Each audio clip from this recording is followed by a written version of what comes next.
حابیل کو قتل کرنے کے بعد قابیل نے اپنی بیوی کو ساتھ لیا اور دور دراز نرم زمین کے پاس جا کر رہائش پذیر ہو گیا اور آدم علیہ السلام کے سامنے تک نہ ہوا۔ آدم علیہ السلام پہاڑوں کے قریب ایک بستی میں رہ رہے تھے، یہ ان سے بہت دور جا بسا تھا۔ اس طرح قابیل کا آدم علیہ السلام سے رابطہ بالکل ختم ہو گیا اور اس سے ایک نئی نسل کی ابتدا ہوئی۔ فحاشی اور عریانی کو ان کے ہاں عروج حاصل تھا۔ عبادت یہ لوگ اگرچہ اللہ ہی کی کرتے تھے، لیکن آدم علیہ السلام کی شریعت کے خلاف بے حیائی کے دل دادا تھے۔ تقویٰ کی قلت، احکام الہی کی نافرمانی اور فحاشی کا فروغ ان کے شب و روز کا معمول تھا۔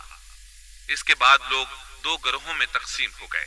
شریر اور برے لوگ قابیل کے ساتھ مل گئے اور آدم علیہ السلام کے دیگر بیٹے اور نیک لوگ آدم علیہ السلام کے ساتھ مل گئے۔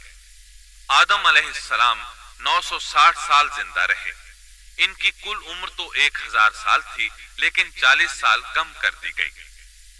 سیدنا ابو ہریرہ رضی اللہ عنہ بیان کرتے ہیں کہ رسول اللہ صلی اللہ علیہ وسلم نے فرمایا، جب اللہ نے آدم علیہ السلام کو پیدا فرمایا تو ان کی پیٹھ پر ہاتھ پھیرا۔ اس طرح قیامت تک جتنے انسان پیدا ہونے والے تھے ان کی روحیں وجود میں آ گئیں۔ پھر ہر انسان کی آنکھوں کے درمیان ایک نور رکھ کر آدم علیہ السلام کے سامنے پیش کیا۔ انہوں نے پوچھا، یا اللہ یہ کون ہے؟ اللہ نے فرمایا، یہ تیری اولاد ہے۔ ان میں سے ایک کی پیشانی کی چمک آدم علیہ السلام کو بہت اچھی لگی۔ انہوں نے پوچھا، یا اللہ یہ کون ہے؟ جواب ملا، یہ تیری اولاد میں سے بہت دور جا کر ہیں، ان کا نام داؤد ہے۔ پوچھا، ان کی عمر کتنی ہے؟ فرمایا 60 سال۔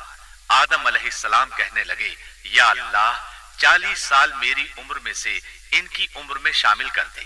اس سلسلے میں دوسری روایت یوں آئی ہے، جب آدم علیہ السلام کی روح قبض کرنے کے لیے فرشتہ آیا تو وہ کہنے لگے، میری عمر میں تو ابھی 40 سال باقی ہیں۔ اس وقت ان کی عمر 960 سال تھی۔ انبیاء اپنی عمر سے واقف ہوتے ہیں۔ فرشتے نے کہا، کیا آپ کو یاد نہیں آپ نے اپنی عمر کے 40 سال اپنی اولاد داؤد کو ہبہ کر دیے تھے؟ رسول اللہ صلی اللہ علیہ وسلم نے فرمایا، چونکہ آدم علیہ السلام نے انکار کیا تو ان کی اولاد بھی انکار کی عادی ہے۔ آدم علیہ السلام خود بھول گئے، ان کی اولاد بھی بھولتی ہے۔ آدم علیہ السلام نے خطا کی، ان کی اولاد بھی خطا کرتی ہے۔ حابیل کے قتل کے بعد اللہ تعالیٰ نے آدم اور حوا علیہم السلام کو اس کا نعم البدل عطا کیا۔ اس کا نام انہوں نے شیس رکھا۔ شیس کا مطلب ہے اللہ کا دیا ہوا تحفہ۔ حابیل کے قتل پر آدم اور حوا علیہم السلام دونوں بہت غمگین ہوئے، اس لیے اللہ نے بدلے میں انہیں شیس علیہ السلام عطا فرمائے۔ سیدنا ابو ذر غفاری رضی اللہ عنہ سے مروی ایک صحیح حدیث میں ہے کہ رسول اللہ صلی اللہ علیہ وسلم نے فرمایا، اللہ تعالیٰ نے 104 صحیفے نازل فرمائے، ان میں سے 50 صحیفے شیس علیہ السلام پر نازل ہوئے۔ ان صحیفوں میں ایسے قوانین، اصول اور ضابطے تھے جن سے انسانیت کی زندگی منظم ہوتی ہے۔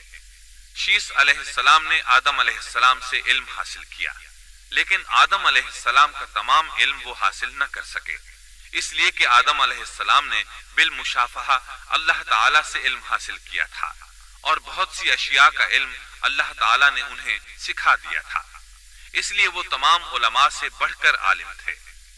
شیس علیہ السلام نے آدم علیہ السلام سے علوم سیکھ کر لوگوں کو سکھائے۔ لوگوں نے ان سے مختلف علوم، فنون اور پیشے سیکھے۔ انہیں شہروں میں رہنے سہنے کے بارے میں تعلیم دی، دن رات کے حسابات سے انہیں آگاہ کیا اور انہیں بتایا کہ کن اوقات میں وہ اللہ کی عبادت کریں اور عبادت کے طریقے انہیں سکھائے۔ آدم علیہ السلام کی وفات کے بعد ان کے بیٹے شیس علیہ السلام نے ان کی ذمہ داریاں سنبھال لی۔ اب تبلیغ کا کام انہیں کرنا تھا۔ ادھر قابیل جو نرم زمین میں جا آباد ہوا تھا، اس کی اولاد نے فتنہ و فساد اور سرکشی کی زندگی اختیار کی۔ انہوں نے قتل و غارت گری کا بازار گرم کر دیا۔ یہ لوگ آدم علیہ السلام کی قوم کے پاس سے گزرتے تو وہاں بھی فساد مچاتے۔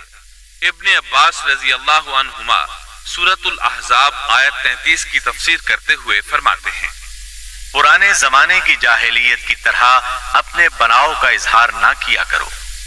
اس وقت دو